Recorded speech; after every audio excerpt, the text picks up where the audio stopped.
Hi everyone. Wow, what an exciting day so far here at TPMTech in beautiful Long Beach, California.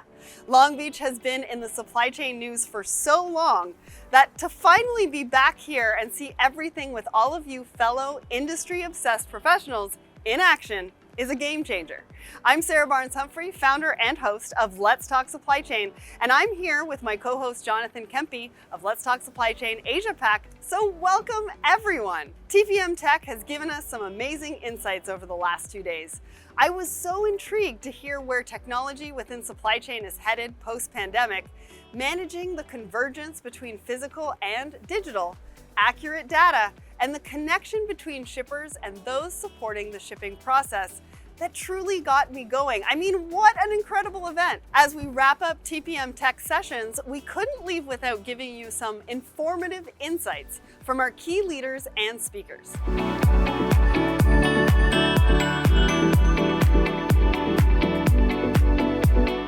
And welcome back. My name is Sarah Barnes-Humphrey. I am the founder and host of Let's Talk Supply Chain, and I'm here with Jonathan Kempe from Let's Talk Supply Chain Asia Pac, and we are here in beautiful Long Beach, California at TPMTech 22 with Michael Farlakas, CEO of E2 Open, and you were the keynote speaker today. Great. How did that go? I thought it went great. Thanks for having me on your show, and Brian, nice to meet you as well. Oh, that's totally fine. Yeah, we're absolutely excited to have you here. Jonathan, what did you think of the keynote today? I was sitting in the audience, and it was the first event of TPMTech, and so I was really excited just to kick it off.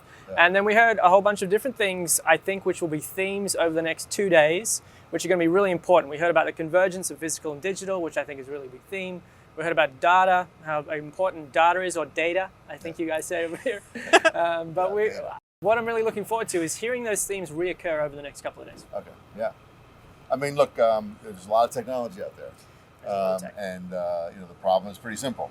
Technology can be put to great use, but you need really great types of algorithms and AI, but you need data as complete as you can to make the best answer. And I think that's what you'll hear over and over again. I went down to the gallery, and there's certainly a lot of great companies out there that are really attacking the problem from a lot of angles. Yeah, and a lot of different solutions for different parts of the supply chain, right? Yeah. And all the shippers are looking for that end-to-end solution. Is that kind of the success for E2 Open, or tell me a little bit about that? That's the strategy, and for a long time, and I've been doing this for a really long time, is that companies were faced with really trying to put together a lot of types of software that did one thing really, really well, and figure out how to make it work for their really complex supply chain. As their supply chains became more complex, they need more and more different specific types of software, and it's been effective, but it could be more effective.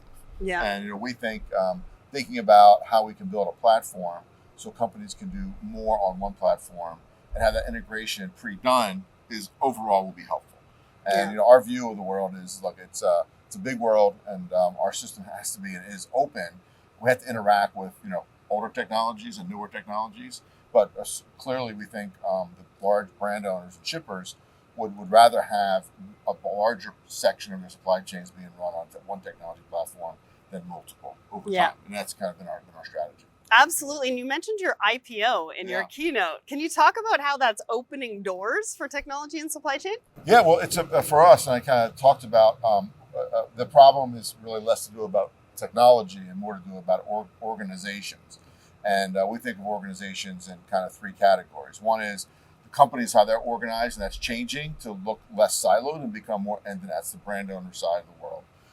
And then certainly you have to organize technology, but the third leg of the stool for us is how do you organize capital? So you can do what you want to do in terms of combining your great company. So becoming a public company gives us a broader array of types of capital that we can use over the long haul. So we've grown the business pretty significantly over 5 years, and we'd like to continue that growth pattern. So being public obviously gives a bigger stage, obviously gives us more types of capital that we can think about using and deploying to help our customers become more effective in their supply chains. Yeah, and what we're hearing about is a lot of capital coming into the supply chain industry. Jonathan, what do you think about that? Yeah, well, I think it's interesting for all the folks downstairs who are exhibiting, because I know a number of them tech companies, they're aspiring, they're quite small. I run a tech company as well, and capital can become a really big problem. So when you think about your journey through E2 Open and your journey now as it involves additional capital, what are your thoughts for some of those younger companies who are trying to really find their niche, as you guys say, niche as we say back home, when it comes to both integrating technology into the supply chain, but also seeking capital? Any advice? Yeah, I mean, it's really important, especially the more companies are subscription-based, the harder it is to scale. Yeah, right. Like as I've been around a long time, and when in 2003, you sold perpetual licenses, you could get a large check from a customer and be able to fund like next year's, sales head growth. But when you are subscription, that hardest part is in the beginning. At the end stage, it's a very powerful economic machine. Yeah. But the most important thing is how do you get through kind of that initial stage, and the venture companies and scale-up companies that really kind of look for innovation have identified that those companies really need capital. The good ideas need to be funded, and they need to kind of get out of that early phase and into this place where they can become a bigger company. So in terms of advice, I would say this: the most important thing is getting customers to use your software. Yeah. That's number one. And the second most important thing is getting them to keep using your software. So in subscription businesses, it's churn becomes the most important thing. And I think as companies transition from kind of early startup phase to kind of scale up phase, the first part is get as many customers as you can. The next piece has to be, how do I focus and really build an infrastructure to keep as many as I can? Absolutely. Right? And I think that's kind of been a big tenet of ours as we've grown the business is, you can put more in the bucket, but if it's coming out the back end, it's not getting anywhere. So you have to focus on keeping customers, and that means making sure they're getting value out of the software. So, and my way of thinking, if a customer is not getting 8 to 10 times the value of what they're paying you, they're probably going to leave you. And you have to be really realistic about that. Yeah. And my advice would be, get a customer, get them live, and ask them, are you getting 8 to 10 times the value of what you're paying? If you're paying me $50,000, you're getting 8 to 10 times that, whatever the amount is. Yeah. And that would be my advice. And a lot of times that piece of it kind of gets lost because you're always out trying to get the next new customer. But if you don't fix that problem, you have a big issue. And plus, they'll tell you, if you ask them, they're like, we're not delivering value. And then that way you can do some course correction. Yeah, I've talked to a lot of brands that are doing like hands-on experience to really get that feedback so that they can really scale and grow. So I think that's great advice. Yeah. Well, there's been a bunch of different topics we've covered off today. One of them, and it will continue to be a major topic or theme, is around data ownership, and also data accuracy. Do you think that the pandemic has really put a spotlight on data in terms of how necessary it is to transform people's business? Yeah, I think the spotlight is, how do I become, as a brand owner, much more agile and resilient? And to do that, I need to be able to have change from, a manufacturing region to another one quickly. Right. So if you think about, globalization, it was really fairly static. I would set up an operation in one part of the world. They would do some things for me. Another part would do something else, and then I'd bring it to where I'm selling it. It was very kind of static and linear. Like it happened over and over again. You could build a fairly rigid kind of data infrastructure in that way. Yeah. And what we hear is we have to become much more diversified. And that means you have to have more nodes. Right. And it isn't like I do this or that. It's I have to decide to do this or that on the fly. Yeah. So therefore I need to have connections to a lot more places. The problem becomes incrementally, more complex. Yeah. And so the issue really at the end of the day becomes, I need accurate data that's timely and complete. Yeah. And if I can get that, I can make much better decisions about the future and prepare the company for things that you expect to happen. Yeah. And if you don't get that right, you'll sell more because you have more. If you get that wrong, you're going to be, scrambling and paying, lots of money and shipping things via air, which is like 10 times more expensive than by ocean. Absolutely. See, a few companies get stuck with that one. Shipping bulky and then if you get it wrong, then you get too much inventory. And then now you're out of phase, and now all of a sudden you have a big problem to solve. So that to me is, I've always thought that the problem is much more associated with data, than it is with the algorithm, right? Yeah. Like they're very important, and I'm not going to say that they're not. It's just that you have to have good data. And then if you think about a supply chain as it's a stateless system, it changes every minute of every day. So that means the data that you need also changes every minute of every day. So it's not that you need a set of data, you need a flow of data continually that you can organize Yeah. and synchronize all the time. And the right data. The Good right data, not accurate, bad data. Timely, accurate, and complete. Those are the three Timely, things. accurate, complete. That's really Yes. great.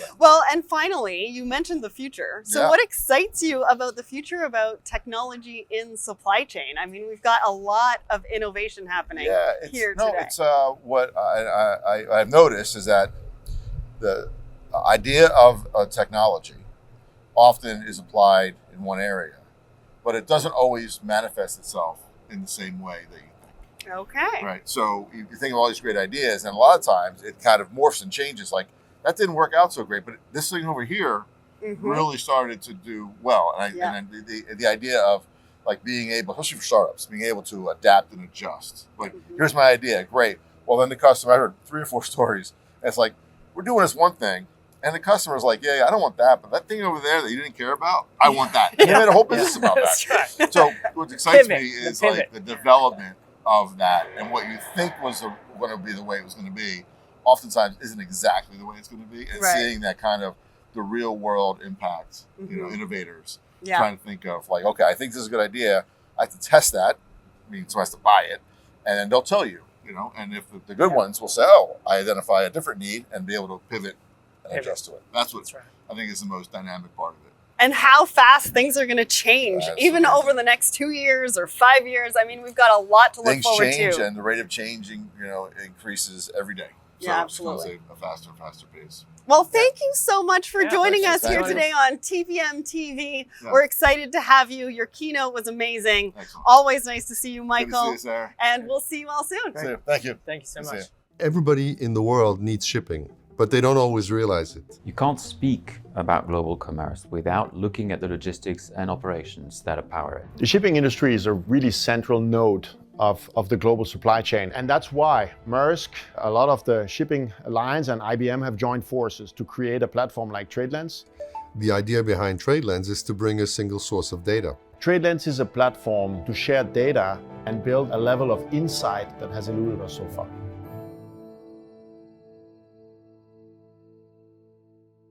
Hey everyone, Sarah Barnes-Humphrey here of Let's Talk Supply Chain at TPMTech 22 with Matt of RPA Labs. How's the show going for you?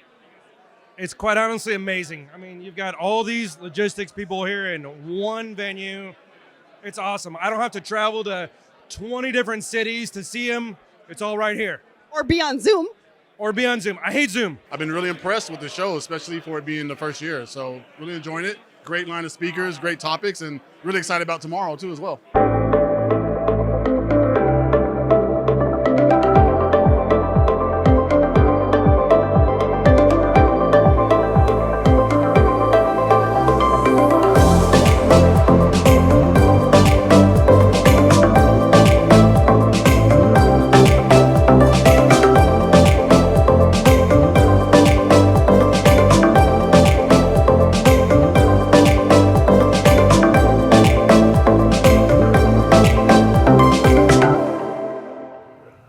Well, welcome back to TPM Tech 2022. I'm Jonathan Kempe, the co-host of Let's Talk Supply Chain and Let's Talk Supply Chain Asia Pac, and I'm here with Sarah Barnes-Humphrey and our esteemed guest, Dr. Alina Kraft, who's actually just come fresh off a panel. And I think panels have been a really good feature of TPM Tech this year. Sarah, do you want to kick us off?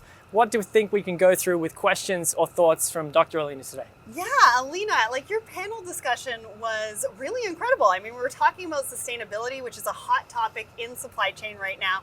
So tell us, what was the one thing that stood out to you from that conversation? I think one of the most interesting questions we got on the panel today was a question about who is responsible for the emissions from the shipping sector and the supply chain.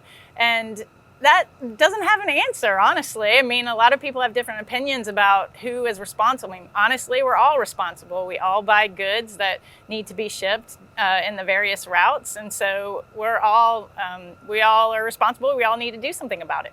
Yeah, we all have to play a role, and I think what we're seeing now is a lot more chatter about the interplay between all of those different participants in the supply chain.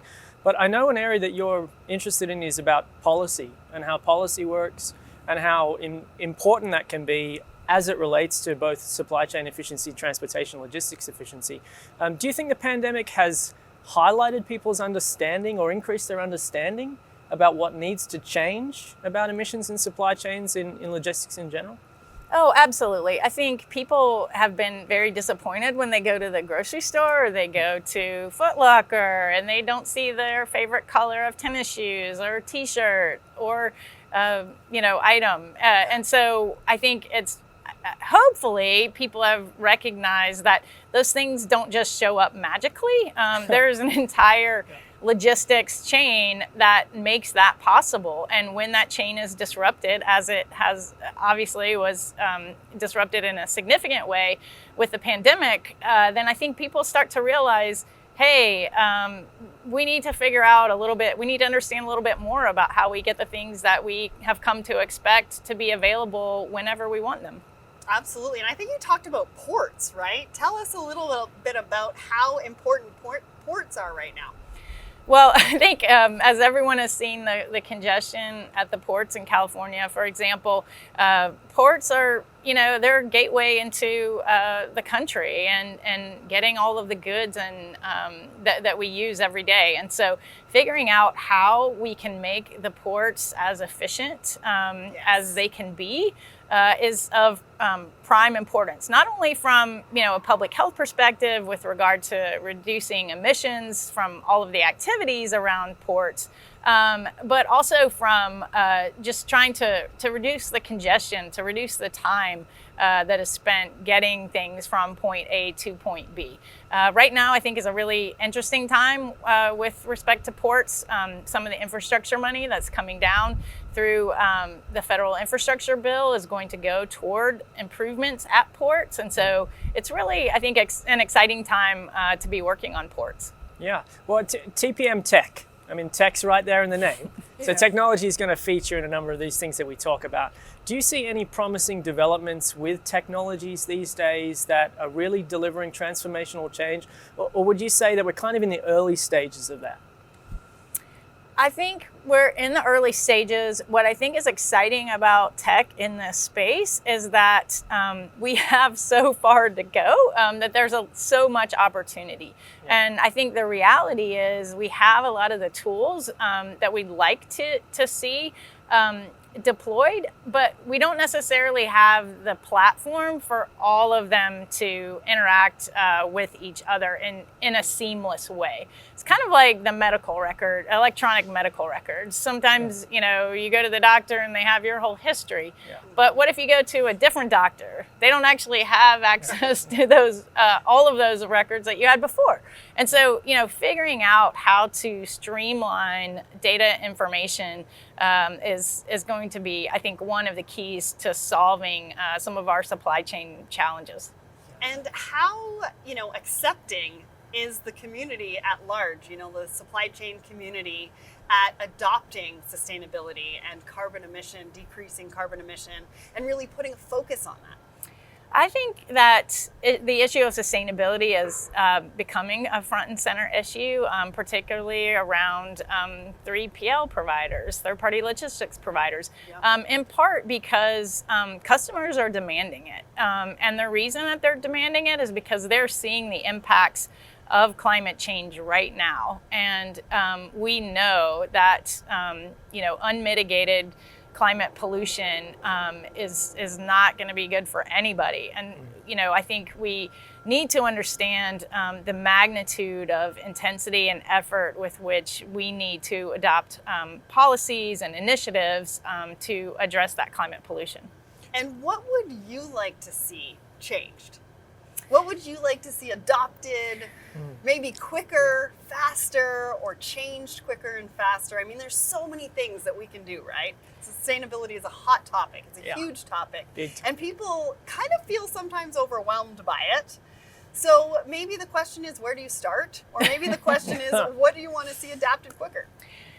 I think one of the things that I'd love to see is really people getting access to more information about sustainability and really understanding what it means and why it's important. I think that's a critical issue. I think we don't really have enough discourse in this area about why are we doing the things that we're doing, particularly in the regulatory arena. I do think that if people were to understand sort of the magnitude of problem that we need to solve, then they might have a different perspective on the activities that are happening. Why do we need to accelerate to electric vehicles? How fast should we do that? Who should be responsible? Right now, California is really leading the way in terms of setting those policy goals and so forth. And so, that's great, but what about the rest of the country? And so really having that information out and to have it, more in the mainstream, I think is probably the biggest thing that I'd like to see. Yeah, no, we've heard a lot of companies talk, and some of them will talk here as well, about net zero, which is a bit of a hot topic. I know it's a bit of a headline grabber as well. People have said, we're going to be net zero by 2030, by 2040, by 2050. A lot of aggressive targets have been set. But in your view, if you could give one piece of advice to any company who's looking to reduce their emissions, what's the sort of thing, what's the singular thing they could focus on right now to start solving that problem, which we know is a big problem, but what could they actually do practically right now to get that off the ground? Well, you cannot manage what you're not measuring. And so I think one of the key things is really getting a handle on your inventory of emissions associated with all of your operations. And then looking at that inventory and figuring out, okay, well, this is the climate goal that we are going to set as a company. How are we going to get there? And what is the fastest way and cheapest way? What's the most efficient, effective way that we can get there? I think that's probably, the main thing is really getting an understanding about what are we even, dealing with in terms of emissions? Yeah, well, we have to measure it before we can actually action it. I think it's really good advice, and definitely good advice for us to finish on here. We've had such a great time talking with you about this. I hope personally, and I know we do, that people take this seriously. That sustainability isn't just a buzzword, but it's something that as technologists involved in the supply chain and logistics industries, we actually take this seriously. We move on it as quickly as we can. So thank you so much for your time with us. It's a pleasure to meet you. And we hope we can see you next time here at TPMTech 2022. Thank you so much. And we're back here live at TPMTech 22 in Long Beach, California. My name is Sarah Barnes-Humphrey, founder and host of Let's Talk Supply Chain, here with my co-host, Jonathan Kempe of Let's Talk Supply Chain Asia Pac, and of course, our guest, Alexandra, CEO and founder of Blue Cargo. Now, we've heard a lot about technology over the last couple of days. I did a panel this morning around 3PLs and technology, and we got into all sorts of discussions around marketing and how 3PLs are looking at technology from internal and external. But now we're here to talk about demurrage. So Alexandra, tell us about your panel on demurrage. What did you talk about, and what were the exciting things that came out of it? Yeah, absolutely. So I think the most important for me is that demurrage and detention is only the tip of the iceberg of the broken system. So what we need to work on the front end is fixing the efficiency and making cargo move from the port terminal to the first warehouse. And across this system, we need to bridge the holes. So what's happening today is that for shippers and BCOs, the port terminal and dryage is a huge black box and bottlenecks for the international supply chain. So how can we connect them with the ports, with the trucking companies, with the people moving the cargo so that there's no discrepancy and we understand why at the end there is a late fees and if it should be there or not. So what we discussed, of course, is what are the solutions to bring that data available, get into the history, and only pay the demurrage and detention when necessary. Music to everybody's ears right now. I'm pretty sure anybody that's watching in the audience, you are speaking our language, because of course we want the containers moving more efficiently through all the ports. But demurrage is a really hot topic right now. There's a lot of money being spent on demurrage. Why is that, and what is the solution? I know you're going to say technology, but is there another solution that we should be looking at? So the reason why recently is just that COVID put our supply chain to its extremum, like it pushed to the limits. So we are working with the same system that we've always been working with, but pushed to the edge. So part of the system is, of course, we need to invest more in the infrastructure, in the port, in the land. Like, of course, there needs to be large infrastructure investment. But also, there's like half of the inefficiency that is just coming from the fact that people are not connecting to each other, and all the work is super manual. So if we go back at why there's demurrage and why do people end up paying for it, is because they can't find what was the reason that the cargo was not moving. And so having that ability to like audit trail and go back in the past and find out what were the blockers on the way of the cargo, if it was that the terminal changed their instructions, if the appointment was not available anymore, if there was so much congestion that it delayed and the appointment was missed. So going down to understanding that level of granularity of the events is what we need to understand if a demurrage should be billed or not. And right now this data is inaccessible because of everything being manual. You have to take screenshots to prove that data. So we really need to connect systems to each other on the back end, allow everyone to use the front end they want to use, and make sure we can audit trail and give visibility to the bill. That's a great point. And I think if we look at the year ahead, given that the pandemic has compressed everything together and now the optics are really high on detention demurrage, do you think, bold statement, do you think 2022 might be the year that we actually solve this properly and actually move towards real solutions? Yeah, I think we have to. First, there's already ways that are setting up to understand and fight the DND. So if you're a motor carrier, you're part of the intermodal agreement, the UIAA, and so you have a path toward what you need to provide to discuss with the equipment provider, the terminal, and the shipping line. If you're a shipper and a BCO, you have your yearly negotiations with the steamship line. So what matters is that you can come up prepared with the data of how long has your free day been, how congested has been the process, to which extent is it your fault or not, and you can use the power of that knowledge and data into the negotiation. So really it's absolutely a topic that everybody is working on right now.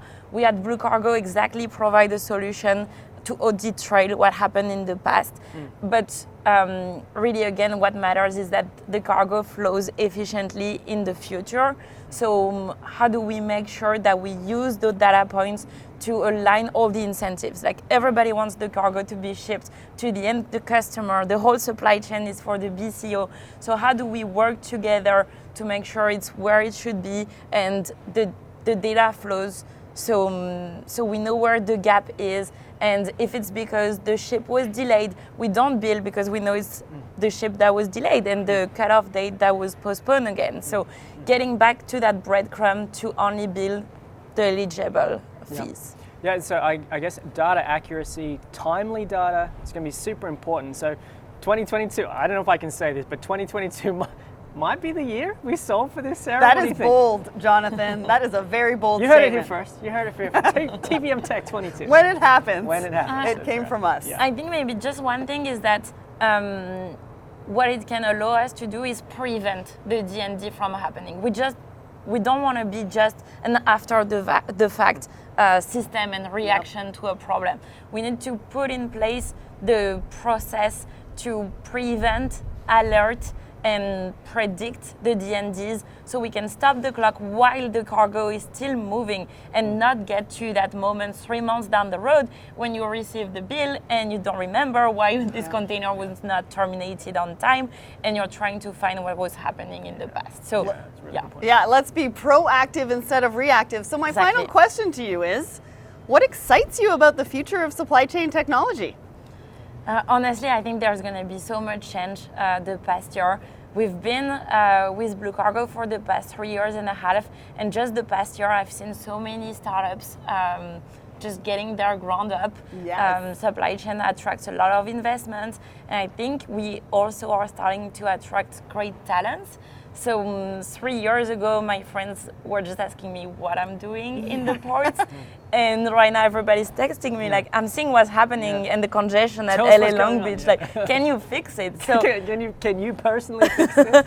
So I think the hotspot is just gonna bring solutions and innovation to the industry.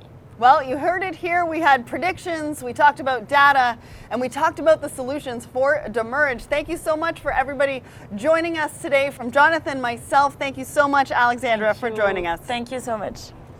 What was the pivotal moment that you knew that supply chain was in the spotlight? Probably early on when there was a toilet paper shortage at all grocery stores. So. And what about the cream cheese shortage that affected like 263 million people?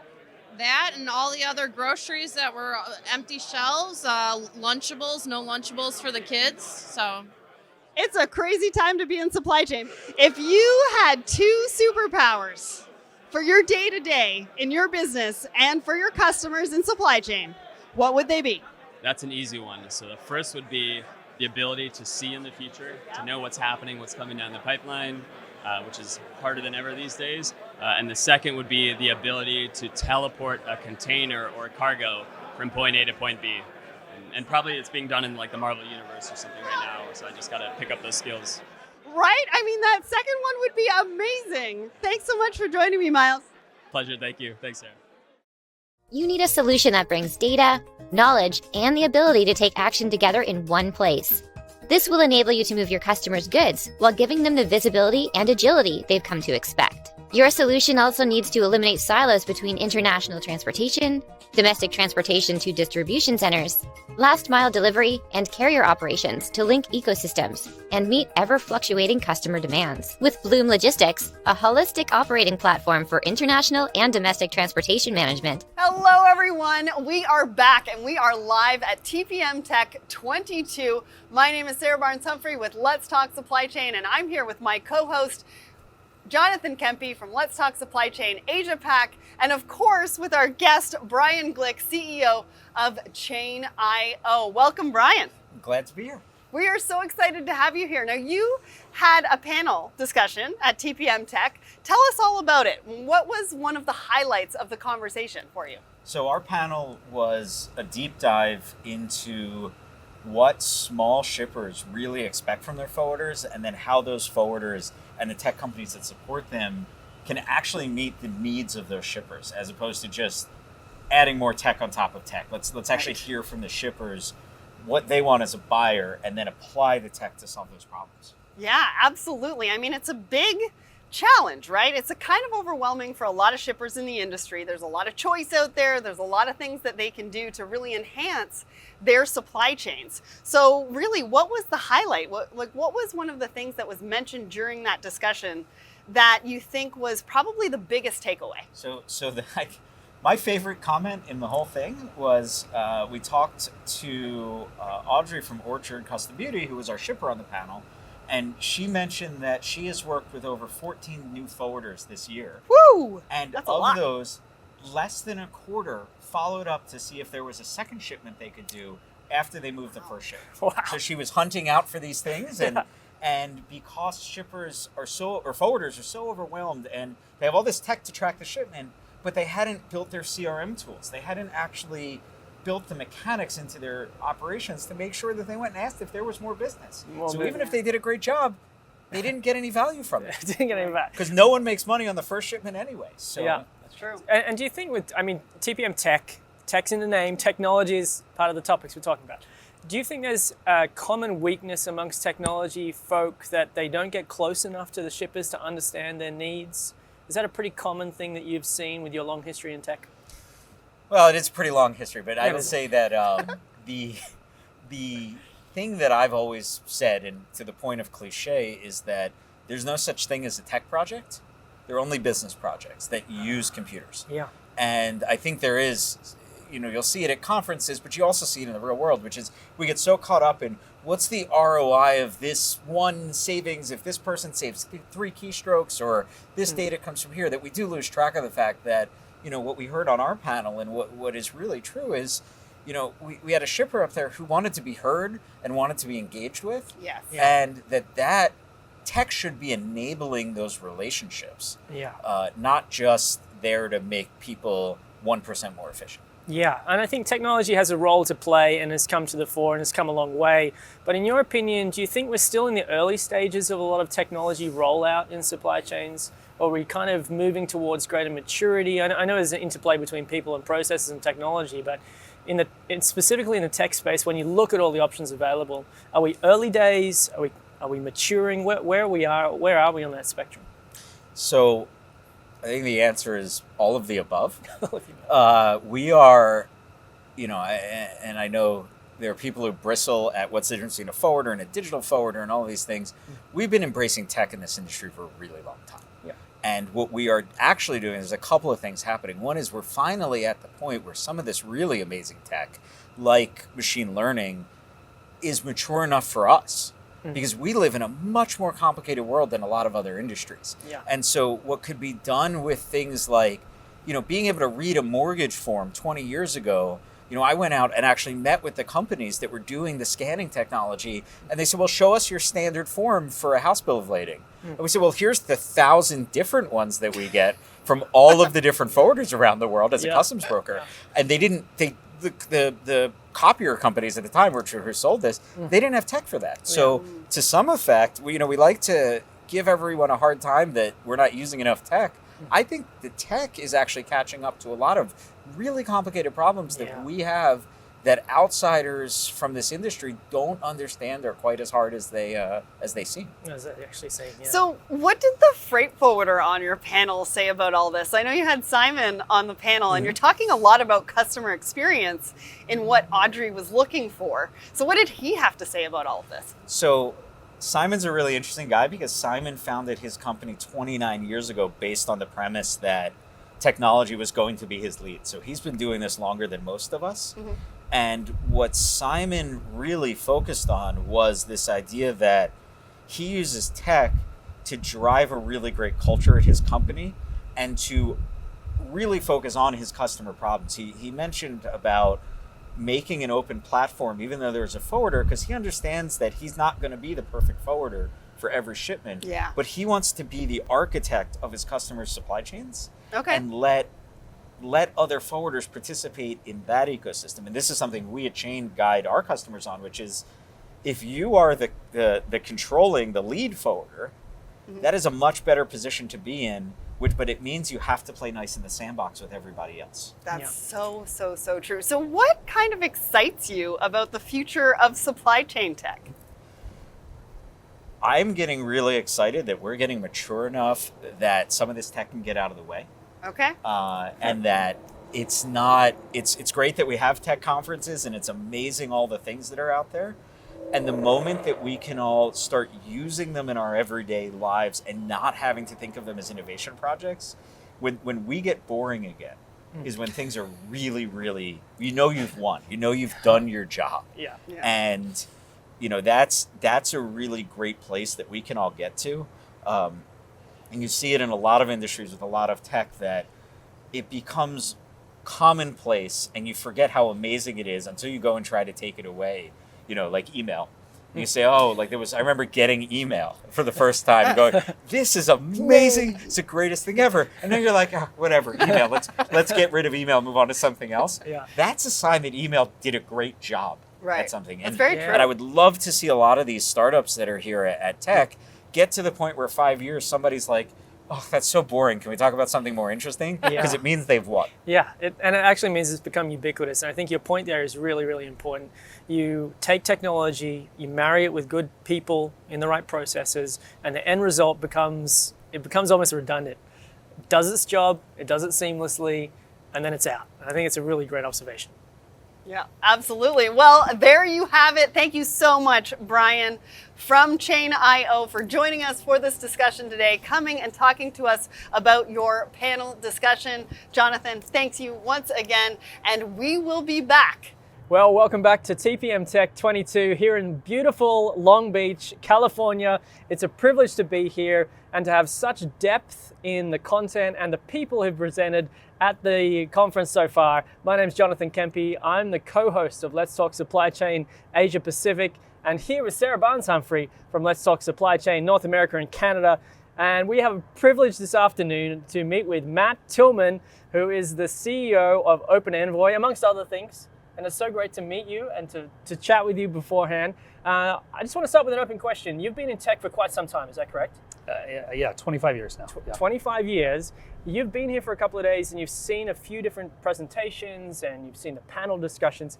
Has anything stood out to you, or probably a more controversial question, is there anything that you look at and you think, wow, we haven't done much course correction over a long period of time? You know, it's a great question. First of all, thank you for having me. It's an honor to be here today. I think, there's a few things that have happened over the past, let's say, decade in supply chain and logistics technology generally, which is a move from the classic come in as consultants, create robotic processes effectively as a consultant, integrate different software packages, to becoming actual software companies. And we're starting to see more and more real software companies, what I'd say, who charge for the value they deliver as software, which is really great and exciting to see. I think there's also still a little bit of that, hey, look, here's a really big industry, let's just focus on how much money we can make sort of thing, which I find a little bit obnoxious as a technologist. Right. So I think it's great to start to see more of the, here's how we add value using software versus the traditional, how can I make, $10 a trade, which is what we saw a lot of over the past, however many, 20 years. Yeah, and just picking up on a theme there, do you think that there's something about humility inside a big industry that's really important to be effective as a company? I think it depends on the type of buyer, certainly. When it comes to humility, actually, on the startup side, I think even if you come from a different industry, what's really great is that you get people coming to logistics space now from other industries, and so they can come in and say, oh, here's how we did it in this other place, and here's kind of where we can bring value, here's where we saw value there, and I'm hopeful for that. But then I think on the buyer side, you also have to have a little bit of humility in how you're working with these people who genuinely do want to help. They're not here trying to tell you how you should do your job better. They're saying we have a way of helping. Yeah, and it's a people business, right? That's what logistics and supply chain is all about, with technology sort of enabling the human capital that we have within this amazing industry. So tell me about your panel discussion. What did you talk about? And I think there was one pretty bold statement that you had said on stage that I think the rest of the audience should hear. I mean, I think so. Let me preface this a little bit with some of the context around that before this gets drawn out. But I think here's the thing: in this space, we've seen so many different marketplace businesses pop up because they're trivial to start, and they're really difficult to do well.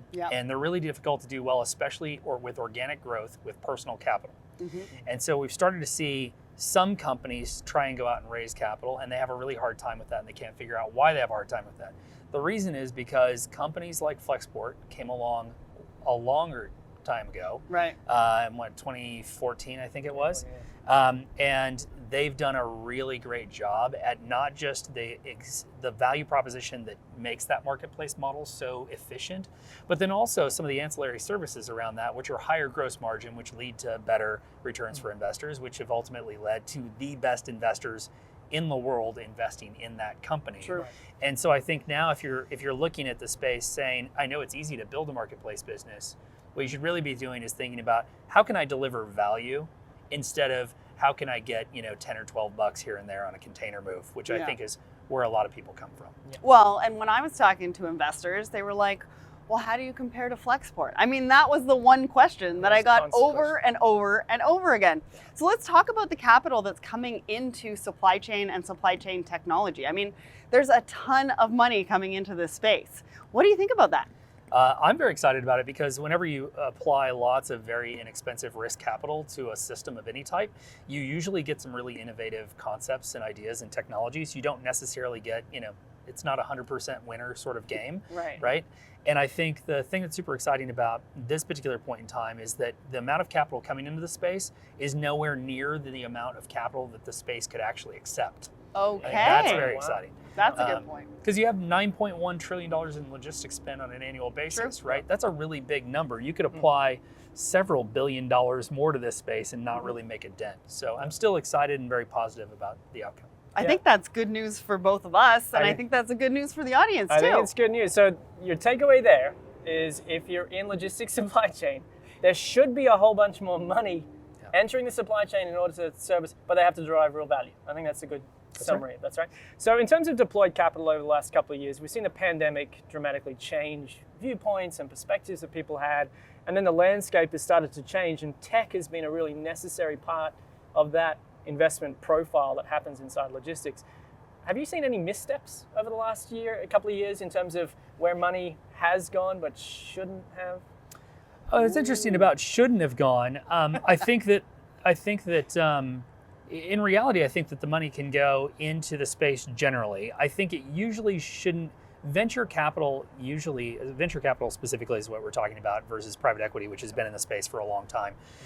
Venture capital specifically is great for high growth opportunities in a big market. So I think that there's a lot of people, my previous company included, where we weren't growing at venture capital rates and probably shouldn't have been able to continue raising venture like we were. But I think there's a lot of that right now where founders are taking on more capital than they know how to process. I think that's really the challenge. It's less about the capital coming in because the capital needs to be deployed. It's more about should the founder take more if they actually don't know how to deploy it? And then if they don't know how to deploy it, is this the right asset class for them? Right. And that's something that's really hard to be reflective on as a founder and say, maybe it's not right for me. Absolutely. So last question, what excites you about the future of supply chain tech? Well, what excites me is we're starting to see more involvement for the rest of the business. I mean, I think that's the most exciting thing is that it's not just the logistics teams that are excited about supply chain technology. It's shared service organizations, finance. Everybody's really interested in it. C-suite's actually paying attention to versus just a dashboard that they had access to, right? They're actually paying attention to it. So we're starting to get engaged users at every level of the organization. And that means not only more capital coming into the space, but it means a better return on capital. It means that there's more value delivered to that organization. And really, as technology companies, you want to see great technology companies grow in this absolute wonderful space of logistics and supply chain beyond just the $20 extra for a box. Right. It's a really great metric to think about, but I'm holding on to that statement that there should be billions of dollars entering into the supply chain space. You heard it here, folks. You heard it here first. TPMTech 2022 exclusives with Matt Tillman. Thanks so much for your time. It's a pleasure to be here. And we'll be back soon with more content from TPMTech 22. How do you explain logistics to your family? Well, the past 2 years have been rough. They've been really rough. The one silver lining out of what's happened in the past 2 years and the impacts to global supply chains is I don't have to explain anymore. They all know. This is the one great thing that's happened out of the crap 2 years that we've all lived through. It's the one saving grace. They all kind of understand it now. And so everything becomes a lot easier because a lot of them thought I was just in trucking. So now they kind of get the nuance of air and ocean and borders and e-commerce. They get it. And that's the one saving grace of the past 2 years. Welcome back. We are here live at TPMTech 22 in Long Beach, California. My name is Sarah Barnes-Humphrey, founder and host of Let's Talk Supply Chain. And here with me is Jonathan Kempe, host of Let's Talk Supply Chain Asia Pac, and of course, Master of Ceremonies, Eric Johnson. And we have had an amazing couple of days here at TPMTech. I have talked to a lot of people here. I've interviewed a lot of people here. We have interviewed a lot of people. And it's a resounding, unanimous, amazing, amazing event. And so if you weren't here this year, you definitely want to come back next year. And so Eric, talk to us about what they have missed over the last couple of days.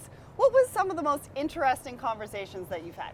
Well, I mean, first of all, just being in person again has been amazing, right? Like, I think we can all agree that there's a different level of learning and engagement and excitement about all of this stuff when you're not stuck in a Zoom box, right? So that's been really amazing. It was great to just see faces and interact and bounce ideas off of people. So just that in-person thing was amazing. The learnings, too many. I mean, I think we had 19 sessions. So like for me to distill that all into one kind of like set of learnings, right? I mean, we talked visibility, we talked carbon footprint, how tech helps with carbon footprint. We talked about I just recorded I just finished a session about mapping the world's supply networks, Wow. right? You know, getting back to tier 2 all the way up to like tier 10 suppliers and making sure that you know who those suppliers are, right? This is dense, heavy stuff, right? So, you know, you missed out on a lot of intel and actionable intel and understandable intel, I would say, right? Yeah. Like we didn't go, this was not CTO level, it was just a notch below that, but above the operator level. And really got to see the new innovations, right? And talk about the innovation. Like supply chain technology, this is one of the most exciting times to be in supply chain and even in supply chain tech. And there's so many great companies here with lots to offer the industry, right? So I'll tell you one thing that stuck out. There's a guy named James Coombs, who's the CEO of Vector AI. He was on your panel. That was one of my favorite panels where you talked about how 3PLs can differentiate. And he had my favorite quote of the entire event, actually. He said, "We are in the Cambrian period of logistics technology," meaning like this proliferation of, you know, not biodiversity, but like tech biodiversity, essentially. And I thought that was amazing. It captured exactly what's going on right now. So yeah, I mean, the innovation is just off the charts right now. So I heard on the same panel, someone used the phrase, and I want to ask you directly if this is going to stick. They said, we shouldn't call it a supply chain, we should call it a demand chain. Do you think we have to do a marketing shift on that? So the guy who said that, Mike Powell at Seco, I will give them credit. Their marketing guy, Brian Burke, he was the first person I ever heard use that phrase. And now it's everywhere. And I said, I actually texted him the other day. I was like, you should have copyrighted this, man. You would have been able to retire. Demandchain.com. Yeah, that's right. Exactly. So just on that, I mean, connecting with people, really important, but interconnectivity has been a really big theme. But we've seen the pandemic kind of break that a little bit, and now we're starting to reform coming out of that. What do you think are some of those predominant themes that we've had over the last couple of days, which are going to carry us forward into the rest of the year? We've covered a number of different topics. Pick maybe one or two, or maybe your top one, that's going to carry forward from this moment to the rest of the year. Way to give Eric a softball. I mean, it's been a long couple of days. Well, we're going to get deep from here. That's a lot of recall. That's a lot of recall. So I think one thing that I thought was going to be huge going into 21, and it was, and I think it's only going to accelerate, is automation, process automation. So the kind of stuff that someone doesn't need to like buy into, it's just happening in the back end and they're not even realizing it. I referenced a type of software company that I call Navy SEAL software, which is it's software that goes in the dead of night, not in a nefarious way, but goes in, does what it needs to do, gets out of the system that you're already in, and you didn't even notice it, but it's enhancing or enriching what you do, making your system better. I think that kind of stuff, it's not a matter of if, but like how much and how fast, right? So I would say that's kind of the thing that I'm kind of tracking. Yeah, ubiquitous tech, as you were describing that, it really resonated because I thought you can't see it at work per se, and you kind of take it for granted, but it does its job seamlessly. It's a really great point. And I think walking away from this thinking, what value are we bringing to the supply chain industry as a technology company, innovation, CEO, founder of a tech company? What value are you bringing to the supply chain industry was really a theme across a lot of the conversations. So what excites you about the future of supply chain tech? I'll steal a quote from Almost Famous. In a word, everything, right? I mean, come on, like, I know that's kind of, it's like, exciting time to be involved, right? It's time. For someone whose job it is to figure out what's out there, what's real, what will become real, and then apply that to what you know to be actual concerns from industry practitioners, operators, people who actually are going to be using this. It's like kid in a candy store for me, because it's not like everything, even everybody who's on the stage over the last 2 days, it's not like every one of those companies is going to be wildly successful. But for me, it's an amazing amount of fun to figure out where they do provide value and who is going to ultimately be successful, right? So yeah, it's, for me, selfishly, super fun. For the people in the market who are in a buying position, it's exciting and super daunting at the same Yeah, time. overwhelming, I was gonna So say. I mean, it's part of my role, I feel, and you guys I think are the same, is like help kind of give people a compass through some of this, right? Because it can be totally overwhelming. Well, and TPMTech did exactly that, and it's been an incredible couple of days. Kudos to you and the team over at Journal of Commerce. Thank you so much for having us. And if you weren't here this year, you definitely need to come next year. So come and check it out, right? I agree with that. Absolutely. So from Long Beach, California, Jonathan, Eric, myself, we want to say thank you so much for joining us here at TPMTech, and we hope to see you next year.